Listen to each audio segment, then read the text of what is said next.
should be here! My 22-year-old son and his girlfriend were calling me from Boys Town in Chicago. The gay pride parade was just finishing, and they were demanding I meet them somewhere in Halstead. Dad, you really ought to be here. After accepting their invitation, I recounted to myself my own somewhat flimsy, not fully thought out, personal protest reasoning for not viewing the parade that year. I thought about my son's first pride parade in Los Angeles when he was very young, propped on my shoulders. His mother at my side. She was working for doing some healing work for the LA Center for Living, and I was working for the city of West Hollywood. And our son was taking in the joy surrounding him. It wasn't him or any of the other children sprinkled throughout the crowd who had any problem with what was before them. It was we, the adults, who saw any harm in the revelry.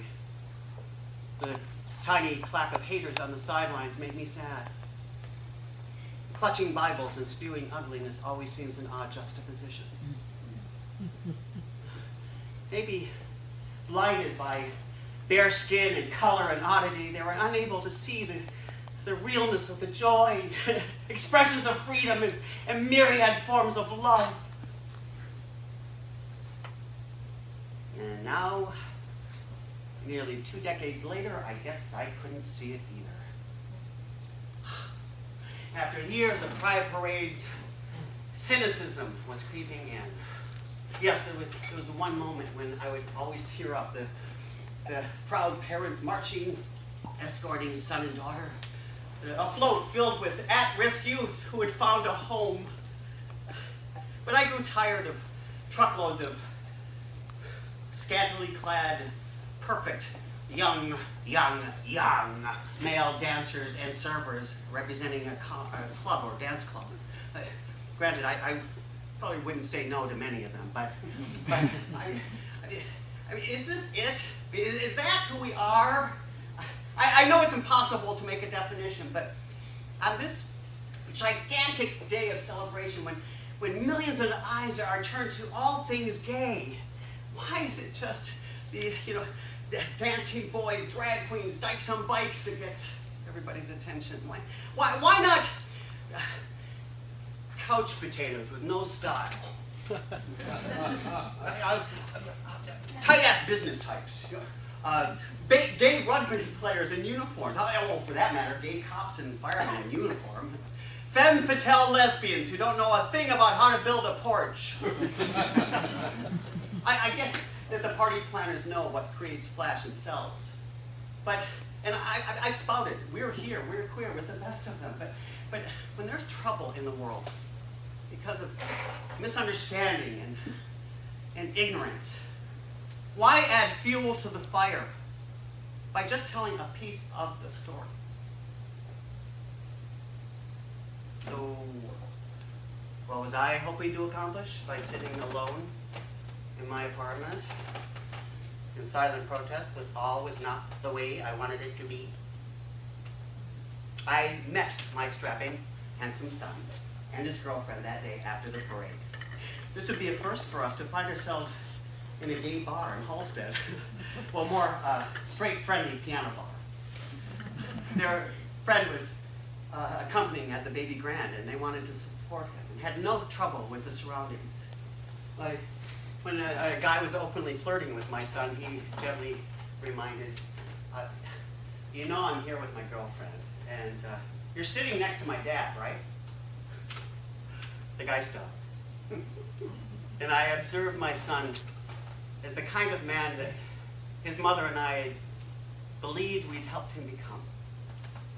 I strived his entire life to demonstrate what a real man is. Strong, compassionate, fun-loving, open, vulnerable, wrong at times, but most of all, full of self. Not egotistical, but self-full, as in knowing who you are, and there's no one else like you. We checked out the Cub Scouts when he was a kid. After all, I was one long ago. And he came from the intro meeting saying, I don't want to join. They don't like gay people. I learned a lot from the kid.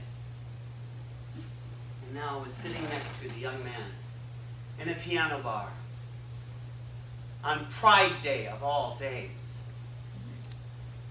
Strong singer that he is, he took to the stage and sang a song that had great relevance in the heart and mind of his father.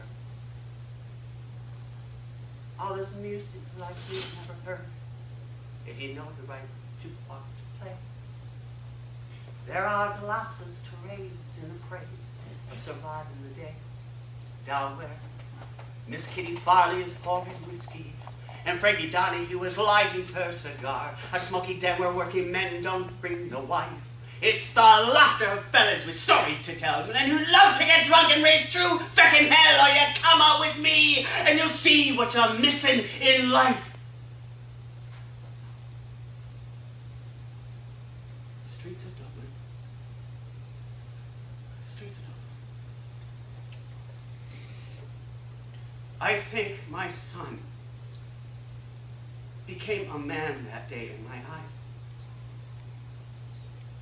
And in that moment of revelation, I saw his teaching at every stage. He was 17, and I made up an excuse to sneak in on him, his rehearsal into the woods after school. He was playing the baker, a part I played 5 years before, a role about fathers and sons. Their short break gave me a chance to call him to the lip of the stage and ask him my mundane made-up question. He knew I was there to spy, but played dutiful son and made it clear he was happy to see me. I stopped in the middle of my asking with it, do you realize how odd this is?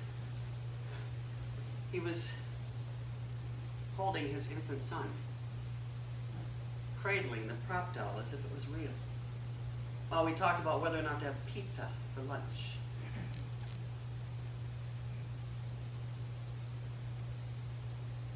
He smiled with a, yeah, I guess, but made no adjustment. I walked to the back of the theater,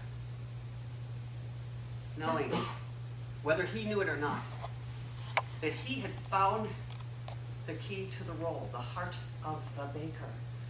It was fatherhood. I mean, this easily frightened little everyman enters the woods to battle witches and giants and mystery, all so that he can become a father.